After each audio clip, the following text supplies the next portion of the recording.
কর্মচারীদের উৎসব ভাতা ৭৫% উন্নীত করা, এই ৩ নম্বর দাবিটির জন্য আপনাদেরকে আমরা বিশেষভাবে শ্রদ্ধা জানাই। কারণ শিক্ষক হয়ে আপনারা কিন্তু আপনাদের সাথে যারা কাজ করে কর্মচারীদের কথা চিন্তা করেছেন হয়েছে।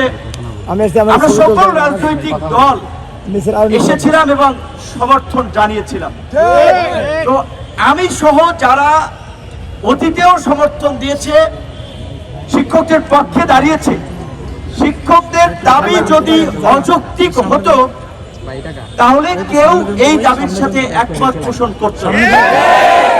তাহলে শিক্ষকদের দাবি যৌক্তিক। রাজনৈতিক দল এখন যারা সরকারকে সহযোগিতা করছে, সরকারের ভিত্তি, তারা শিক্ষকদের দাবির সাথে সংহতি প্রকাশ করছে, একাত্মতা ঘোষণা করে সরকারকে দাবি মেনে নেওয়ার আহ্বান জানিয়েছে। এমনকি আগামী ফেব্রুয়ারির প্রথম সপ্তাহে নির্বাচন হলে এই যে আপনাদের সাথে যে সমস্ত দলগুলো একাত্মতা পোষণ করেছে তাদের প্রতিনিধিরাই সংসদে থাকবে, সরকার পরিচালনা করবে। তারাও আপনাদের দাবির সাথে একাত্মতা পোষণ করেছে। আমি খুবই অবাক হচ্ছি, আশ্চর্য হচ্ছে যে তাহলে অন্তর্বর্তীকালীন সরকার কেন এরকমের একটি জন দাবি, একটি মানবিক দাবিকে মেনে নিচ্ছে না।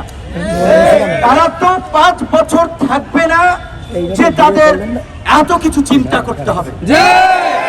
যারা রাষ্ট্র পরিচালনা করবে, সরকার গঠন করবে, সেই সমস্ত রাজনৈতিক দলের প্রতিনিধিরা ইতিমধ্যেই তাদের দলীয় ফোরামেও ঘোষণা দিয়েছে শিক্ষাকে তারা জাতীয়করণ করবে, শিক্ষকদের মর্যাদাকে উন্নীত করবে, বেতন ভাতা সুযোগ সুবিধা বৃদ্ধি করবে।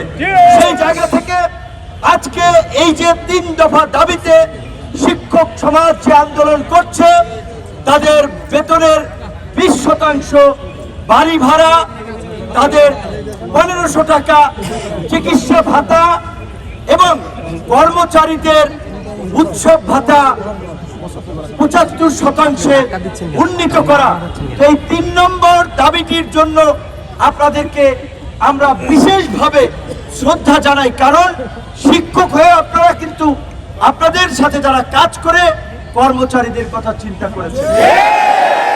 এইটা অনেকেই চিন্তা করে না। এই যে সচিবালয়ে যারা আমলা হয় আপনাদেরই ছাত্র।